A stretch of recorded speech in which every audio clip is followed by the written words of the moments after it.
Thanks, Caroline. On the president's threat yesterday on social media to increase tariffs against China by an additional 50% in response to their retaliation, has he signed anything in terms of an executive order, any documentation around that? Will that additional 50% go into effect tomorrow? They will be going into effect at 12:01 a.m. tonight, so effectively tomorrow, yes. Look, I just spoke to the president about this, and he believes that China wants to make a deal with the United States. He believes China has to make a deal with the United States. It was a mistake for China to retaliate. The president, when America is punched, he punches back harder. That's why there will be 104% tariffs going into effect on China tonight at midnight. But the president believes that she and China want to make a deal. They just don't know how to get that started. And the president also wanted me to tell all of you that if China reaches out to make a deal, he'll be incredibly gracious, but he's going to do what's best for the American people. So China has to call first?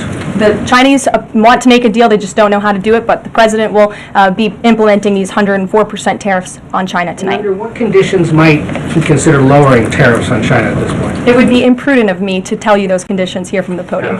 I do just want to point out one thing, that the president, everybody in Washington, whether they want to admit it or not, knows that this president is right when it comes to tariffs and when it comes to trade. In fact, Democrats have long said that the United States of America has been ripped off by the countries around the world. They just don't want to admit it now because it's President Trump who is saying that. In June of 1996, Nancy Pelosi spoke on the House floor. She urged her colleagues at the time to fight against the status quo trade policies that had contributed to America's trade deficit with China. In fact, Nancy Pelosi said, how far does China have to go? How much more repression? How big a trade deficit? How many jobs have to be lost for the American workers? How much dangerous proliferation has to exist before members of this House of Representatives will say, I will not endorse the status quo? Those are the words of Nancy Pelosi in 1996. While President Trump is finally answering her call 27 years later, Nancy Pelosi can thank President Trump today for the 104% retaliatory tariff that will be going into effect on China.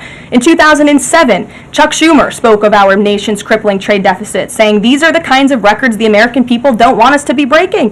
The administration needs to move beyond words, take action now to reverse a trend that threatens our prospects for future economic growth.